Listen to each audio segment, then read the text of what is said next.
जाई बलमजी किनती रजाई। अरे पगली हई जानते कहाँ के हो बड़ी गर्मी फेंकेला एगो में तू फेंका जा तो मेहरारू हमार हो तो हम ही नु फेंकाएं दूसर को थोड़ी फेंकाई ओ अभी जीत थोड़ी फेंकाएंगे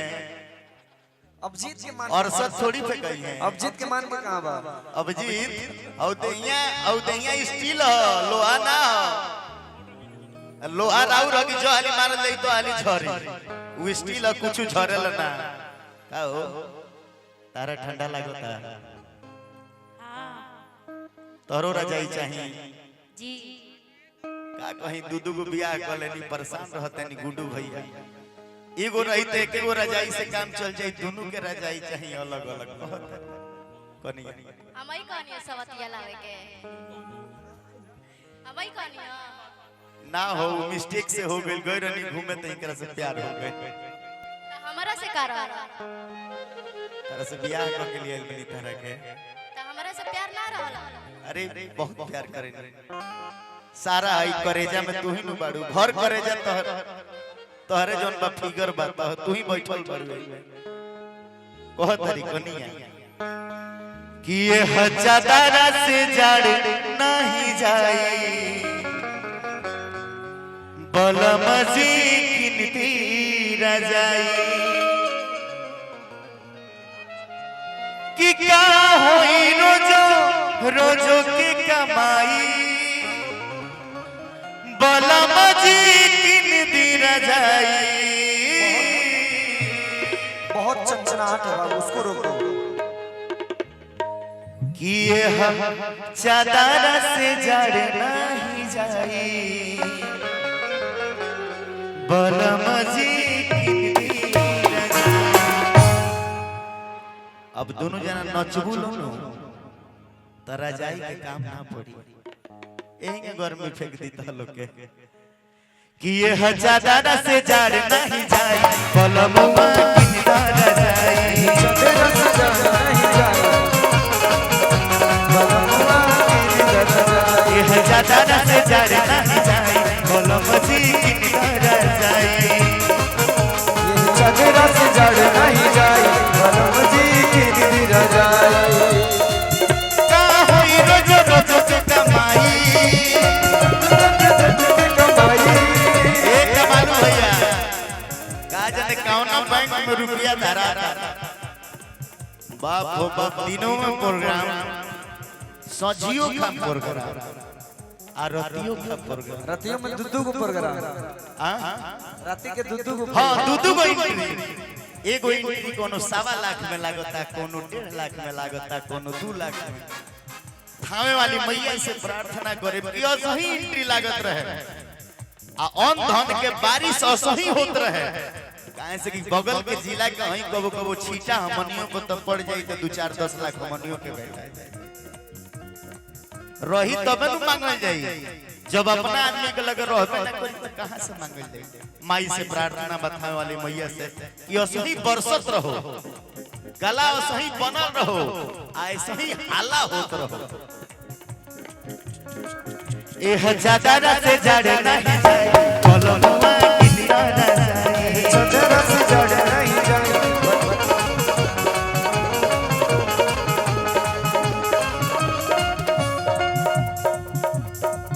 का होई रोज रोज की कमाई की कमाई का होई रोज रोज की कमाई बलमवा किनता रजाई हो। अब गर्मी उपट रहा है ना आप रहेंगे तब न उपटेगा अरे पगली तो हम कहीं लंदन बानी हम तोरा लग ही बानी एहसास कर फील कर कि हम तोरा लगे बानी पगली हम बाटे वाले में से ना आई अकेले खाए वाला अकेले खइबू ना बटबू बांट के खाई जाला न जितने बांट के खइबू आजकल के जमाने में पति को बांटना अच्छा नहीं है ए कोई तो हम इनके लग रही देख लो एकरा कहल जाला सबूरी सबर इनका लगबा उनकरा के सबर कर पड़ी ना जब तू हमार पति आवत हो। ठीक बा भाई कर लग रही कि का होई रोज रोज के कमाई बलमुआ की निदर जाई हो ये हजार से चढ़ नहीं जाए बलमुआ की निदर जाई चदरा से जड़ नहीं जाए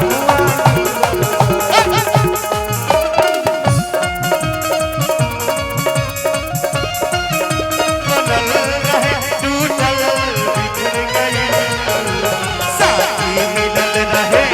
गो मिल के बिछड़ गई साथी मिलल रहे गो मिल के बिछड़ गई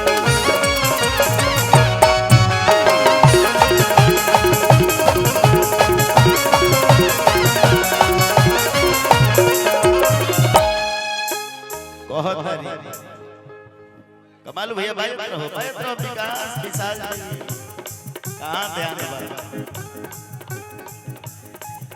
अपने तो सूत जानी हमके पकड़ के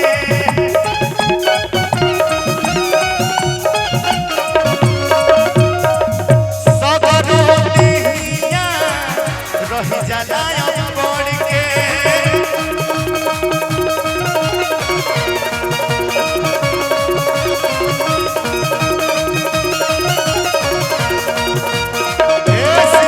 जब ज्यादा ठंडी पड़े लगल न त जौने चीज लगे भेटाला ओके पकड़ के आदमी सुत रहला कि ठंडा ना लागो मेहरारू कहत हरी अपने तो सूत जानी हमके पकड़ के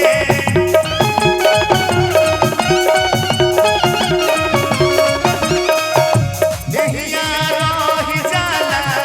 हमरो पकड़ के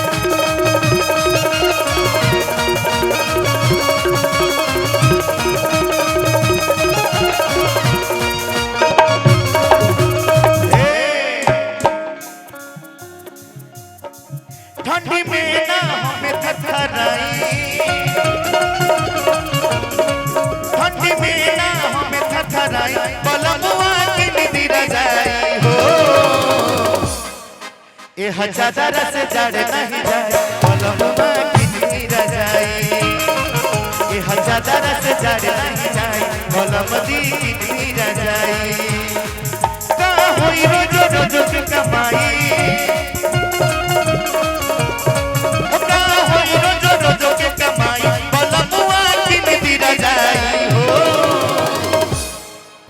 हजार से जड़ नहीं जाए बलमुआ की निदिर जाई ए हजार से जड़ नहीं जाए बलमुआ की निदिर जाई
औला हो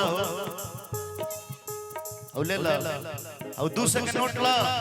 रजाई में पता पकवान ची भराई रुई भराई कि ना जाई थोड़े रुई वैसे हां हां ऐसे हमरा कमाई से कि नहीं चलो अनुपमा जी के पेमेंट में से लेके 30-40 हजार के दे देता चारों ओर जाते बालो अब कितना जाऊ लो कहीं तो रौरा घरे भेज देता नहीं महाराज लेके चल जाई घरे 2-3 दिन राखी खियाई पियाई इज्जत सत्कार करी जाए के बारे कोनो बर भी खुद के विदाई कर देवे अंतिम में भाव लगा बात हमर मानी ना तो चल जाई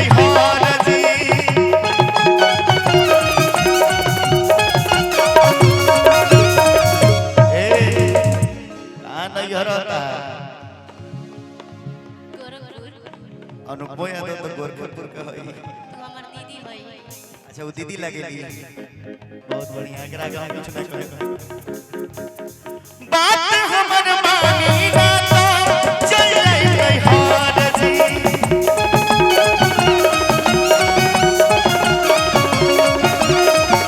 हंडी में रह जाए रौना हार जी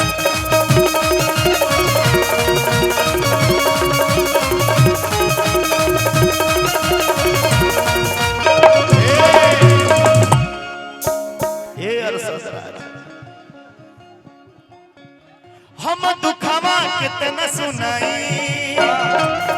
तेरा सुनाई हम दुखवा कितना सुनाई बलम दी किन दिरा जाई हो ए हजार से जड़ नहीं जाए बलमवा किन दिरा जाई ए हजार से जड़ नहीं जाए बलमवा किन दिरा जाई ए हजार से जड़ नहीं जाए बलमवा किन दिरा जाई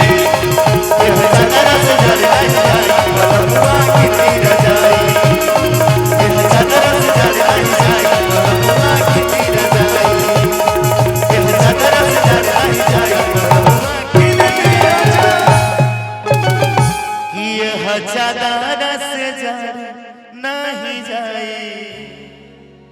बलमुआ किन रजाई शैलेंद्र भैया